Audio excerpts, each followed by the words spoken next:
Instagram Live. What's going on? Hector Cross. What's going on? Samara Smix. What are you saying? You good? Hope you're doing well. Before I come on here, Friday evening, 8 p.m. Do a little Instagram Live. Usually I do my lives late at night when most of y'all are asleep, sleeping in your bed. I drop a few gems and a few nuggets in the late of night for anyone who might be awake. So sometimes I get into a mode where I like to think and reflect on the day and reflect on thoughts, literally reflect on thoughts and things that I maybe have been considering throughout the day. And then I just take the opportunity to share and hopefully add value to the lives of people around the world. But I just felt prompted to do one earlier for a change. So we're doing one right now, 8 o'clock on a Friday. You could be anywhere in the world right now. I hope you've been safe. Hope you're keeping well. So who have we got on? Angie, how you doing? You alright? Kamal, Atu, the man himself. Yes, please. Remy, blessings to you. My baby sis, Debs, how you doing? You alright? Awesome stuff. Yes. Good stuff. Good. Forex.fa. Yes, what are you saying? You good? And Roulette. Good to see you. Awesome. Yeah, I hope everyone's been keeping safe. How are you guys, man? Are you guys doing well? How's your day? Did you guys have a productive day, a fruitful day? Was it quiet? Was it busy? Let me know. Yeah, thumbs up. Peace unto you as well, Remy. Ready for the gems. Blessed, been very productive. Obviously, I expect no less from you, Debs. Obviously. Very productive, yeah, Angie. Good. I'm glad. I hope you were blessed by our conversation. Very quiet one today, Friday. No problem. That's fine. Every so often, a little quiet one. And Roulette, thumbs up. Good to see you. All right, cool. All right, yeah, I'm glad everyone had a decent day and whatnot. That's great. One second, guys. Cool. All right, cool. So yeah, let me just share a few gems, a few things that I was thinking about. It won't be long. I won't keep you very, very long. And I do intend on saving the live. So some people can catch this when they get a chance as well. Shanice, good to see you. Shanice Jones. But yeah, all right, cool. So let me just share my thoughts. Let me share my thoughts and share my mind. Okay, cool. So point number one is this. Now, most people have a desire or have a goal to obviously create a level of wealth or financial security and financial stability in their lives, right? You can obviously do this in the form of a job, or you can do this in the form of a business venture. And obviously, right now in the generation that we're in, and we're seeing the need to diversify and not just rely on the jobs because of all the things that have been happening, right? Pandemic, this, that, and the other. It's just not stable. It's not smart anymore to just rely on the one stream of income. You've got to have diversification in your life, right? Now, that being said, obviously, if you're going to make that transition to learning a skill or, doing a business venture, right, it's going to require a level of diligence. One thing that the Word of God teaches is that the hand of the diligent shall rule, right? In other words, wealth creation is not for the lazy. No, sir. Wealth creation is not for the lazy. It's so important that you catch that already. It's not for the lazy. And, many people want great results in their life, but they're not really willing to have great work ethic. Do you understand? That which you sow is that which you reap. If you sow greatly, you shall reap greatly. If you sow sparingly, you reap sparingly. Does that make sense? cause and effect. You can't have a massive effect or a massive result in your life if you're not willing to put out massive input, massive work ethic, right? We always talk about having big goals and visualizing and doing all these sorts of things, etc., etc. But you can do all of that, but if you don't have massive action, there's no way you can expect massive results in your life. Wealth creation is not for the lazy. You have to be diligent. Now, this is the thing, many people think it's down to the vehicle that they're in that decides whether or not that they're going to be wealthy. It has the vehicle that you're in is important. It is important because of law of compensation, which I'll come on to. But what's more important is how you do what you do. You see, I said this yesterday to a few of my people. I said that it's a saying that goes that successful people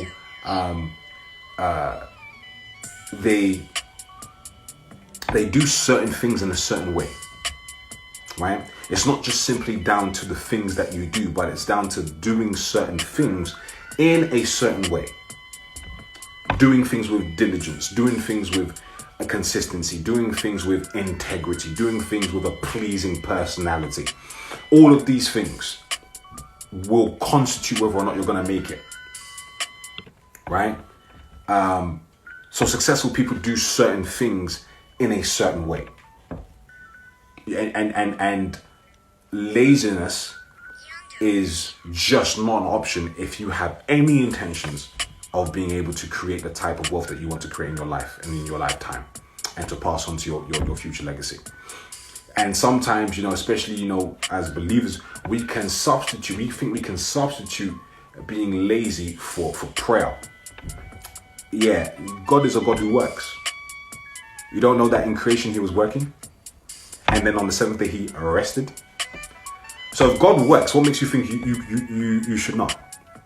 Again, I was saying this to my team earlier. I said that we are not made to rest. Rest is made for us, so that we can continue to work, right? In other words, we don't work to rest. We rest so that we have the energy so that we can work, right? We are designed to work. We're designed to labor. You feel most fulfilled when you are working and creating and producing.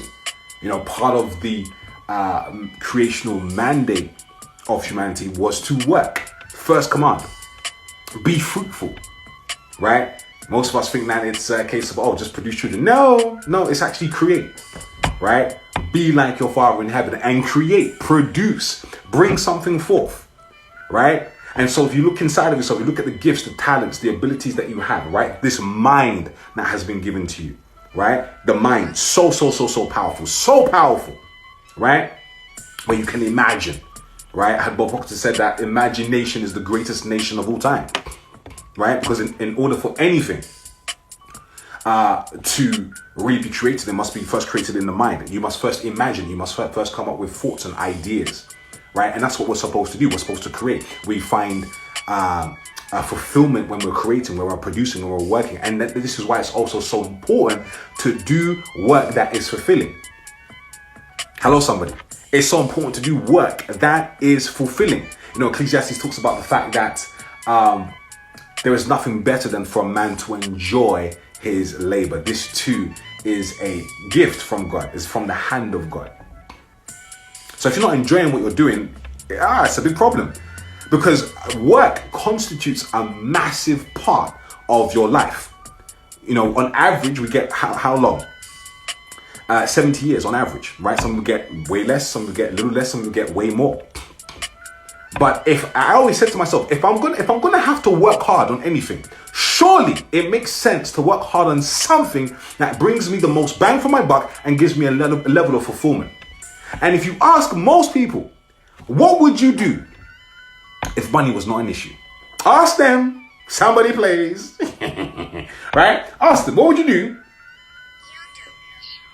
if money wasn't an issue? Most people would say they wouldn't be doing what they're doing right now.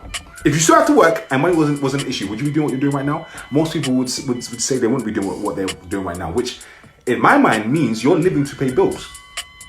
Why else are you going to work? Hello, somebody. Why else are you going to work? It's because you got bills to pay, right? So that means you're living to pay bills.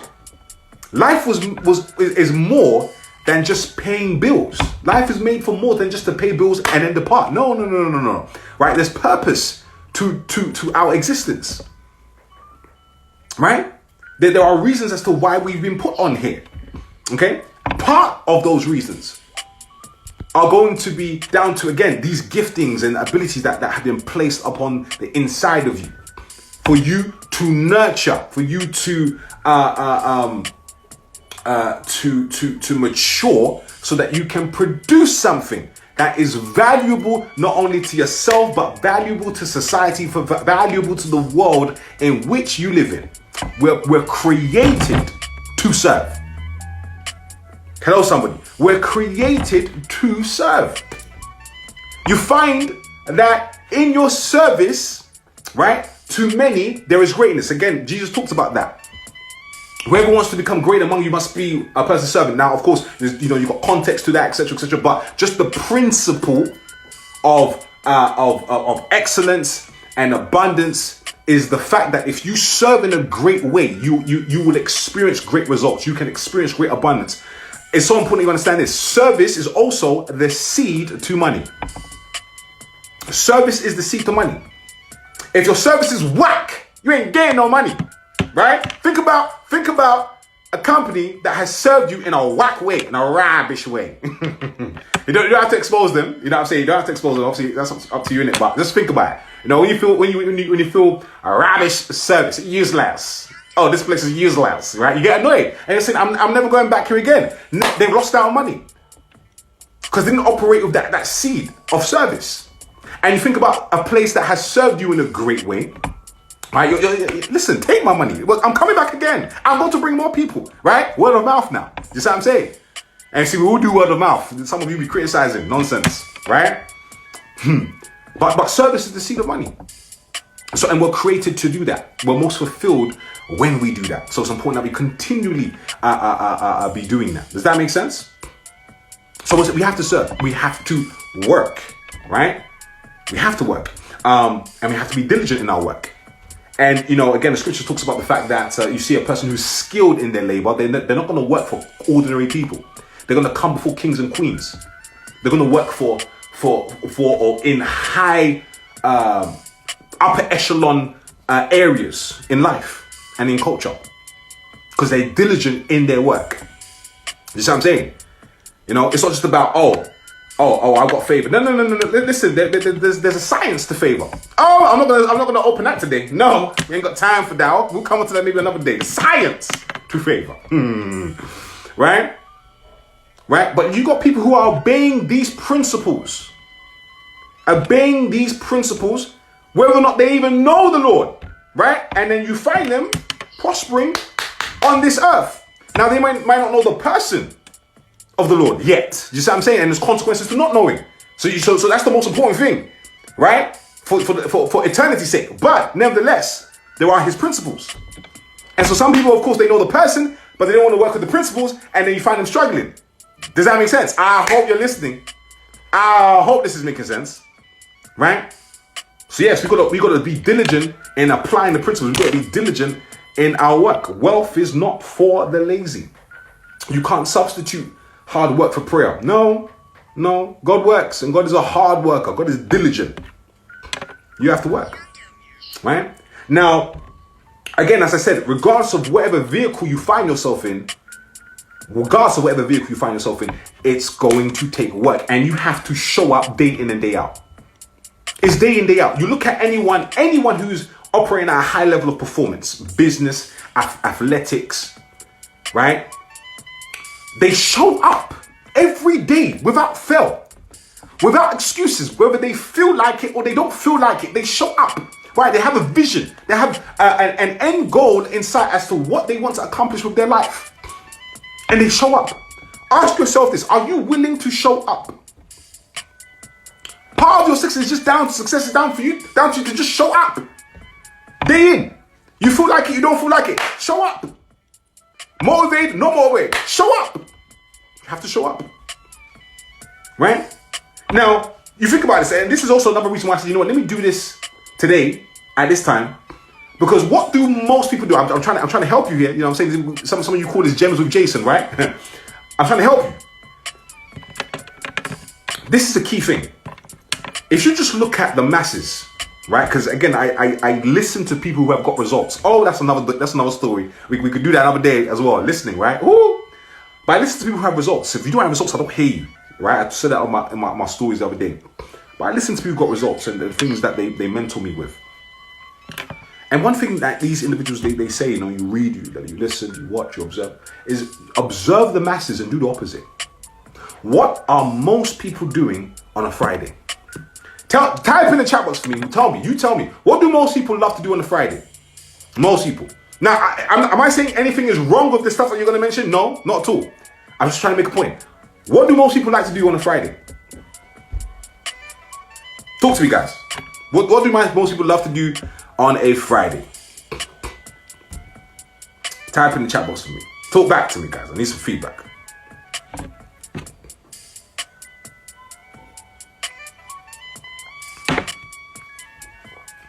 Anybody? Friday? Pubs? Takeaway? Pub? Drink alcohol?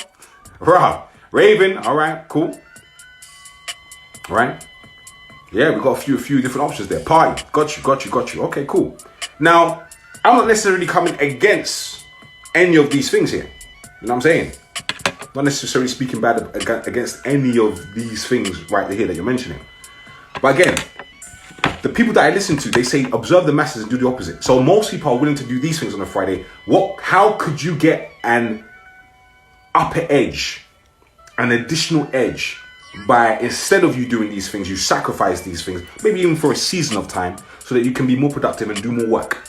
So that in the long run, you've compounded your work and you invoke the compound effect, so that over a period of time, 1, 2, 3, 4, 5 years, right, you find yourself in a position that is so powerful. People will ask you, what did you do? How did you get here? And you will say you were willing to do what others were not willing to do. Most people are not willing to give up their Fridays and do extra. Why should I do extra?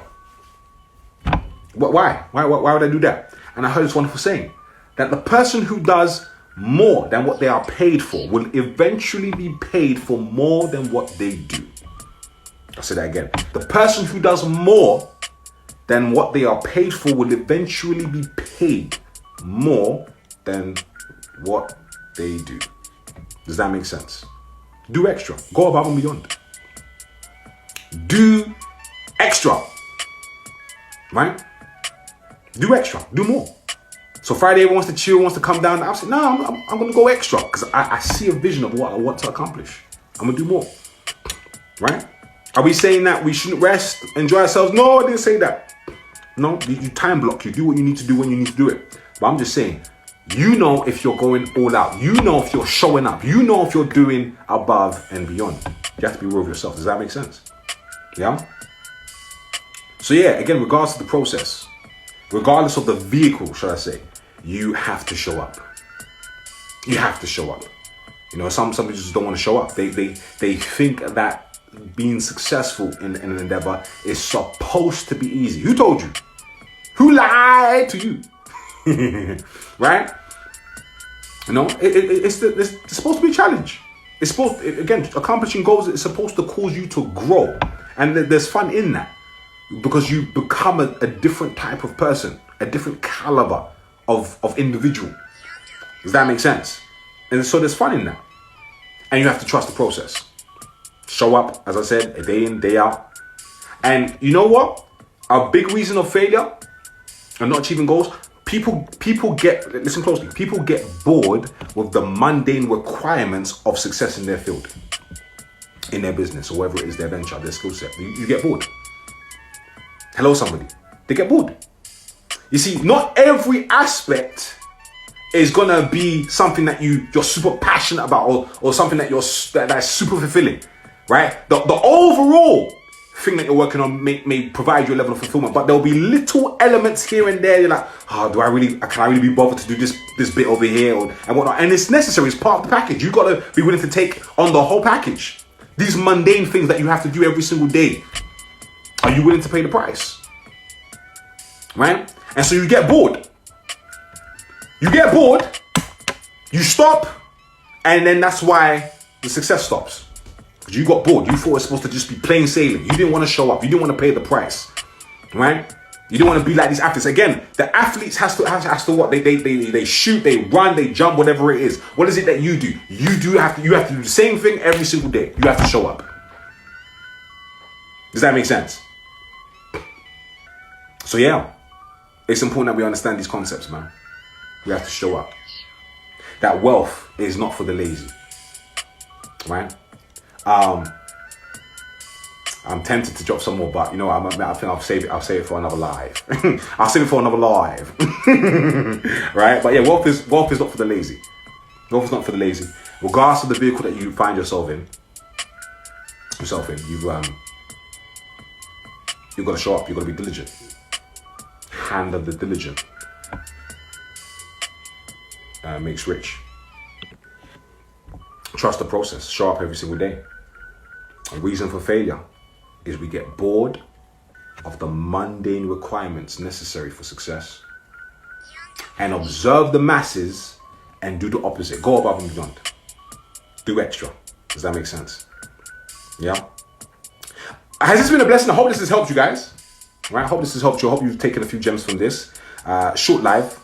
As I said, I will save this. I don't usually save my lives. And like I said, I usually do these late at night because I'm thinking, I'm reflecting. And I do them late at night. Whoever's awake usually jumps on. But so let me do one earlier today, 8 o'clock. So hopefully it's been a blessing. So you feel free to watch it back. Feel free to share it as well. Share it with someone that or people that you know will benefit as a result of listening to this. And let's keep going, guys and girls. Right? 2020 is not over. 2020 is not cancelled. Why? Because this is the year the Lord has made. Yes, I said it. This is the year the Lord has made. We rejoice. We give thanks, even in the midst of everything that is happening. We're continuing on. We're pressing on. We trust the process. We're going to show up every single day. And we're going to work on our dreams, goals, and vision to the glory of God. All right? Bless you guys. I'll see you again soon on another IG Live. All right? Blessings.